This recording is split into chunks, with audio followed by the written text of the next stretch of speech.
Okay, so hi, I'm the Mad Monk. I'm gonna be doing some mining today, and just talking a little while at work. So, what I'm mining are rocks, and people are thinking that only diamonds are worth anything, but these actually work better than diamonds for what I'm using them for.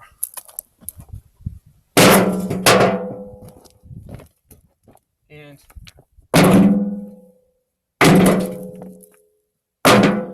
they're quite abundant in the place that I've started digging here, and so even though I don't want them here because this isn't very useful for them to be right here.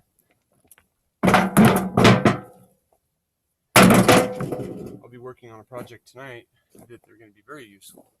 Because if I were to go to Home Depot and if I were to buy a brick about this size, it's going to cost me about $4. So that means if I was working a minimum wage job, I'd have already had to work 3 hours to pay for the bricks that are in that bucket already. But that one's free, and that one's free, and that one. Nature provides a lot of things for us for free. So we can either, like our food, food isn't growing where these rocks are growing because I haven't planted seeds and watered it. But if I improve this area right here, I take all the big rocks out, so there's some room for fertilizer and compost and soil and seeds, then food can grow right here.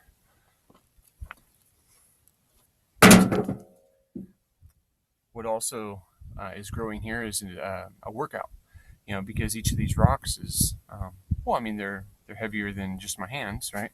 And so I'm getting extra resistance.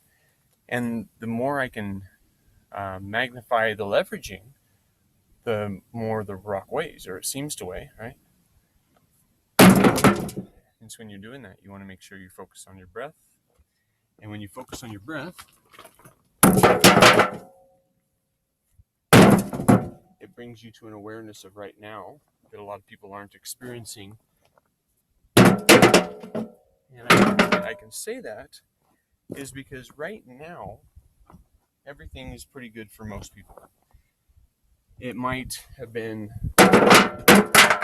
yesterday or 4 years ago that something traumatic happened. And if we keep bringing what has happened in the past into the future or into the present, well, then we're not managing our mind very well. Because if we manage our mind so that it works for us, I'm going to tell mine that I want to be healthy, happy, productive, abundant, peaceful. Because if I'm not those things, well, it kind of makes life for me and everybody who's around me kind of miserable, right? I don't want to be that person that people really love it when they leave, and maybe for some people I am that person.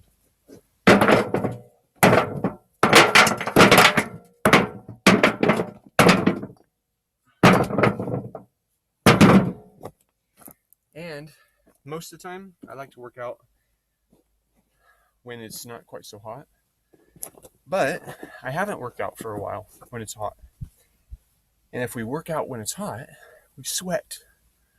And when we sweat, our lymphatic system is able to push out anything that we've been eating that isn't good for us, to help push it out, And so we can have a cleaner, healthier body when we don't have toxicity in it. And that's like with everything. If you have an engine that is full of sludge, it's not going to work as well as an engine that's perfectly clean and well lubricated or well hydrated.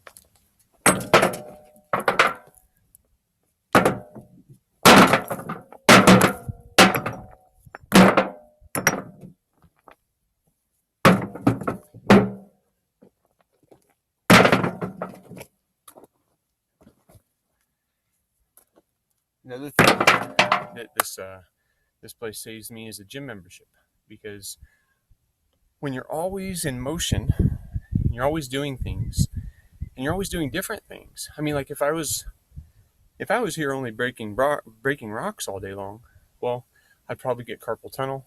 I'd probably get bored. I'd feel like I'm a slave to this life experience, because my body is capable of moving in so many directions that if I limit it to one thing that I'm doing, I'm not growing to my full potential, right? I mean, because it's kind of fun to explore how super it is to be human. I mean, I didn't even know that. I mean, well, when I was in my 20s, I thought that when I was almost 50, I was probably going to be pretty close to being dead. And I'm almost 50, and I'm in the best shape of my life. And I really owe it to a natural path of living. And that natural path of living is sun exposure. It's fresh air. It's clean water. It's creating things instead of just consuming what somebody somewhere else has advertised as a popular way of doing things. Right? I mean, because that popular way of doing things is expensive. I tried to do that for a while, and I didn't like it. I guess I wasn't very good at it or something. But because as soon as I bought the thing that everybody else had bought and was so happy about it, well, I was like, oh wow, yeah, that's where happiness is. If I have one of those, and so you buy one of those, and when you buy one of those, and it's like pretty exhilarating because it's something new and exciting.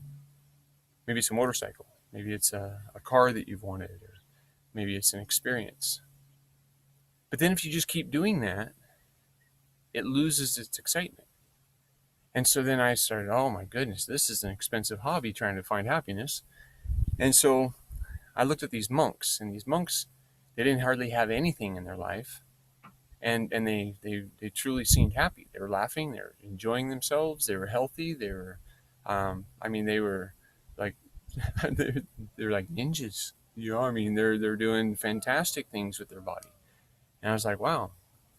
So maybe less is more, huh? Oh, Mad Monk say, Confucius say that Mad Monk should work more harder. All right. I grew up with a Japanese elder, and she taught me some fantastic things. And she taught me about the most important religion is kindness. It doesn't matter what kind of ism you put after it. It's kindness.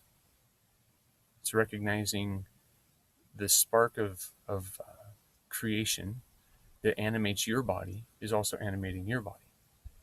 And when we treat each other with respect and kindness, we usually get that back in return. And because I have really good relationships with most everybody in my life, or I think I do. They don't bother me, and they haven't expressed that I bother them, and everybody is unique, and that's a beautiful thing. Because if everybody looked and acted just like me, that'd be a boring place. I mean, it's this is a really awesome experience. So anyway, I think I've taken enough time talking to the computer and you for right now. So I'm going to turn that off so it'll upload with greater speed. And I think I've already talked about the important stuff, so I'll go ahead and finish filling this bucket. Have a great day.